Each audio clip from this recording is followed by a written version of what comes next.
축구팬 여러분 안녕하십니까? 최근 이 유럽파들에 대한 링크가 계속해서 많이 나오고 있고 그러면서 저 역시 많은 소식들을 전해드리고 있는데요. 이번에는 살짝 늦었지만 오현규 선수와 홍현석 선수에 대한 이야기를 하고자 합니다. 오현규 선수는 KRC 행크 그리고 홍현석 선수는 올림피크 리옹과의 링크가 있는데요. 과연 어떤 링크인지 순서대로 한번 살펴보도록 하겠습니다. 먼저 오현규 선수와 행크의 연결에 대해서 볼 텐데요. 이 출전 시간이 많지 않았던 오현규는 올 시즌 26경기 동안 5골을 기록했지만 722분밖에 소화하지 못했습니다. 셀틱은 차기 시즌에 2명의 스트라이커를 기용할 예정이고 그 2명이 후르아시와 아이다로 어느 정도 예정이 되어 있기 때문에 오현규 선수의 출전 시간은 더 줄어들 수도 있고 혹은 거의 없는 수준으로 내려갈 수도 있다라는 요약이 나오고 있는데요.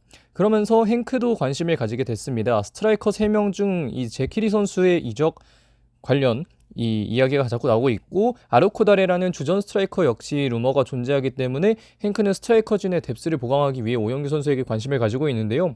개인 합의는 어느 정도 완료가 되었다고 하고 남은 건 이적료 협상인데 가장 최근에 나왔던 이야기는 500만 유로 하나 약 74억 플러스 알파의 금액을 행크가 베팅했다는 소식이 들리고 있습니다. 자, 근데 이 KRC 행크라는 팀 과연 어떤 팀일까요? 이 행크라는 팀은 벨기에 주필러 리그 1부 리그에 소속되어 있는 팀입니다. 2023-2024 시즌에는 6위를 기록했고 행크에 연고를 두고 있는데요. 현재 감독은 토르스텐 핑크 감독입니다. 2023-2024 시즌이 마무리된 이후에 부임을 했고 이 핑크 감독 너무나 유명하다고 보긴 좀 그렇지만 축구 팬분들이라면 어느 정도 들어봤을 만한 감독이죠. 손흥민 선수의 함부르크 시기 감독이었고 이외에도 한국 선수와 다양한 연이 있으며 전북 현대와도 연결이 되었던 감독입니다. 이 KA hen트, 이 홍현석의 소속팀으로 알려진 그 팀과는 다른 팀이고 행크 이 비슷해서 좀 많이 헷갈리는데 이 두 지역은 꽤 떨어진 지역이기도 합니다. 추가적으로 보면 일본의 이토 주냐 역시 활약을 했었고 팀의 전반적인 연령대는 매우 낮은 편에 속합니다. 오현규가 갔을 경우에도 오현규가 꽤 중간 정도의 나이가 될 수 있을 정도고요. 신트 트라이던, 이승우 선수의 전 소속팀으로 유명하고 일본 기업이 소유한 팀으로 유명한 신트 트라이던과 라이벌리를 구축하고 있습니다. 자, 이런 행크의 스트라이커 뎁스는 다음과 같습니다. 톨로 아르코다레 선수가 주전 공격수고 52경기를 나서면서 15골 3개 도움, 좋은 기록을 만들어냈습니다. 2000년생의 나이지리아 국적이고요. 이적설이 역시 있습니다. 체키리 선수는 이적설이 꽤나 짙어서 제외를 했지만 이 아르코다레 같은 경우에는 역시 또 이적설이 존재하고요.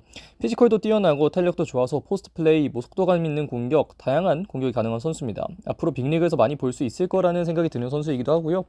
어느 발로도 득점을 해낼 수 있는 좋은 능력을 보유한 선수이기에 주전 자리 스트라이커를 계속해서 유지를 해왔습니다. 반면 이 선수에 대한 서브 스트라이커는 이라소르 선수였는데요. 주 포지션은 윙어이지만 때에 따라서 이제 제로톱 내지는 전방에서 경기를 소화하기도 했습니다.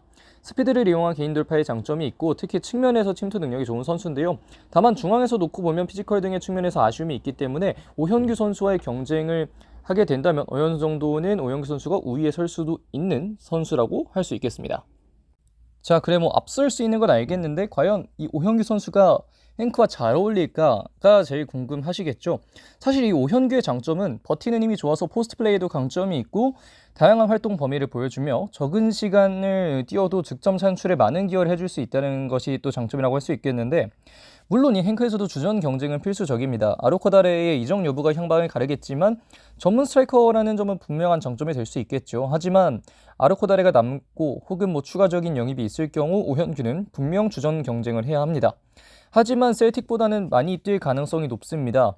이적이 성사될 경우 지금 나오고 있는 이적료만 해도 역대 이적료 8위에 해당하는 이 팀 이적료 역대 8위에 해당하는 기록이고 그만큼 뛸 기회는 더욱 많이 주어질 것이며 이 상황에서 더 선장을 하게 된다면 더 좋은 결과를 맞이할 수 있는 오현규 선수이기에 이번 기회는 꽤나 큰 기회가 될 수 있으며 행크는 또 잘 어울리는 팀이 될 수도 있다라는 얘기를 하면서 오현규 선수에 대한 이야기는 여기까지 마치도록 하겠습니다. 자, 다음은 넘어서 홍현석 선수와 리옹의 연결입니다. 이 리옹 같은 경우에는 중원 8번 뎁스를 필요로 하고 있는 상황입니다. 최대 2명의 보강을 준비 중이라고 알려져 있는데요. 함께 링크가 나오고 있는 선수는 앞에서도 보이는 이 은디디 선수입니다. 6번과 8번을 동시에 볼 수 있는 은디디 그리고 6번, 8번, 10번을 모두 볼 수 있는 홍현석과 연결된다는 건 이 멀티플레이어로서의 능력을 또 높게 사고 있다는 것이라고도 볼 수 있겠는데요.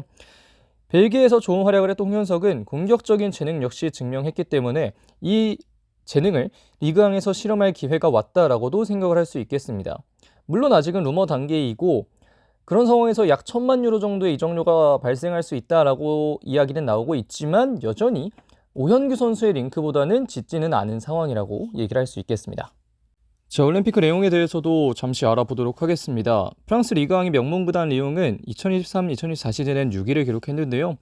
피에르 사주 감독이 현재 팀을 이끌고 있습니다. 1979년생의 어린 감독이고 지난 시즌 중도 부임을 해서 강등권에서 부임 이후에 14승가량 해내면서 6위까지 팀을 이끌었는데요. 전술적으로 보면 특히 중원을 중점으로 보면 8번 성향의 미드필더들을 굉장히 다양한 방법으로 기용하고 있습니다.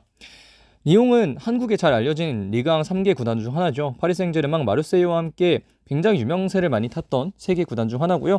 연전한 프랑스의 명문 구단입니다. 추가적인 특징을 보면 현대차와도 오랜 기간 스폰서십 유지하면서 한국과 어느 정도 연을 맺고 있고 그러면서 전북현대와도 많이 연결이 됐던 팀인데요.